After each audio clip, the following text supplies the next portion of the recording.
অন্তত তুমি যদি রমজান একটা মাস যদি এশার সুন্নতের পর ফজরের আগ পর্যন্ত এই সময়ের মধ্যে অতিরিক্ত কিছু সালাত আদায় করো ইমানের ভিত্তিতে, তাহলে তোমার এই এক মাসের প্রচেষ্টায় তোমার অতীতের সমস্ত পাপকে মাফ করে দেওয়া হবে। এটা অনেক বড় একটা ব্যাপার। আমি কেন নির্দিষ্ট করে 8 রাকাতের কথা কেন বলতেছি না, আমাদের শিক্ষা বলতেছে মূলত এটা নির্ধারিত সুন্নাহ না। 8 রাকাত এটা রাসূলুল্লাহ সাল্লাল্লাহু আলাইহি সাল্লামের সর্বোচ্চ আমল, এটা তার ব্যক্তিগত যেটা তিনি করে থাকেন। কারণ রাসূলুল্লাহ সাল্লাল্লাহু আলাইহি সাল্লামের আদর্শ অন্যদের চাইতে খেলাফ। আমরা দেখতে পাচ্ছি যে রাসূলুল্লাহ সাল্লাল্লাহু আলাইহি সাল্লাম নবী হওয়ার ভিত্তিতে এমন কিছু ইবাদত করতেন যেটা নিজের উপরে লাজিম করে নিতেন, যেটা অন্যদের উপরে লাজিম না, ওটা ইখতিয়ার। কিন্তু রাসূলুল্লাহ সাল্লাল্লাহু আলাইহি সাল্লাম সর্বোচ্চটা আদায় করতেন। তার এই নিয়মটা হলো ওই রকম নিয়ম যে কোনো একদিন রাসূলুল্লাহ সাল্লাল্লাহু আলাইহি ওয়াসাল্লাম যোহরের 2 রাকাত সুন্নাহ আদায় করতে পারেননি, কাজা হয়ে গিয়েছিল। তিনি সেই সুন্নতটা আদায় করেছিলেন আসরের পরে।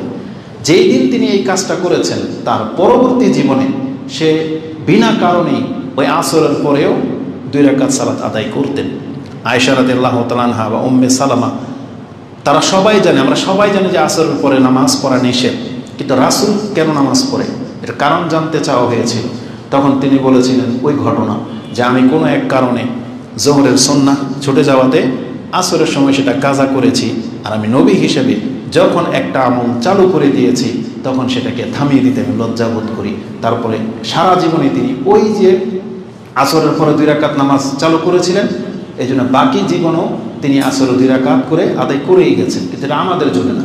পরবর্তীতে আয়েশা রাদিয়াল্লাহু তাআলা আনহা সম্ভবত এই সুন্নাহটাকে রাসূলের স্থলাভিষিক্ত হিসেবে তিনি মনে হয় আদায় করতেন, কিন্তু এটা আমাদের জন্য না। ঠিক তেমনি রাসূলুল্লাহ সাল্লাল্লাহু আলাইহি সাল্লামের আদর্শ ছিল রাতে তিনি সর্বোচ্চ সালাত আদায় করতেন। এই জন্য যখন তিনি অপারগ হয়ে যেতেন তিনি বসেও 2 রাকাত পড়তেন। একেবারে না পারলে দিনের বেলায় তিনি 12 রাকাত পড়তেন, এমনটা আপনি পাবেন।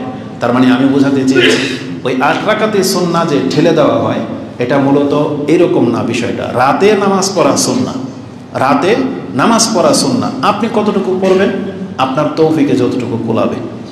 ইমাম যদি 6 রাকাত আপনাকে পড়িয়ে দেয় তাহলে 6 রাকাত পরে যদি ফিরে যান আপনি সারা রাতে কিয়ামের নেকি পেয়ে যাবেন। ইমাম যদি 10 রাকাত পড়ায় তাহলে আপনি 10 রাকাত পড়তে বাধ্য। ইমাম যদি 12 রাকাত পড়ায়, ইমাম যত লম্বা করবে আপনাকে তত লম্বা করতে হবে, তাহলে আপনি নেকি পাবেন, নাহলে পাবেন না। অর্ধেক করে দিয়ে অর্ধেক চলে যাবেন না, চলবে না। বলছে ইমামের ফিরে যাওয়া পর্যন্ত। তাহলে ইমাম যদি কখনো 6 রাকাত পড়ায় আপনার জন্য হালকা হয়ে গেল, 4 রাকাত পড়ালো আপনার জন্য হালকা হয়ে গেল, বাকি 4 রাকাত আপনি ঘরে গিয়ে পড়ে। তো কেউ যদি আকমালুস সুন্নাহ রাসূল সাল্লাল্লাহু আলাইহি ওয়াসাল্লামের মতো করে করতে চায় তাহলে সেই ব্যক্তি বেতের সহ 11 রাকাত পূর্ণ করবে এবং উত্তমভাবে। তবে আমার মনে হয় না কোনো ব্যক্তি যদি রাসূলুল্লাহ সাল্লাল্লাহু আলাইহি ওয়াসাল্লামের নিয়ম অনুযায়ী সালাত আদায় করে তাহলে 1 মাস কন্টিনিউ ও প্রত্যেক রাত্রে 11 রাকাত পড়তে পারবে বলে আমার মনে হয় না। কারণ এটা একটা টাফ ব্যাপার। কারণ রাসূলুল্লাহ সাল্লাল্লাহু আলাইহি ওয়াসাল্লামের নামাজ ছিল অত্যন্ত লম্বা এবং অত্যন্ত সুন্দর।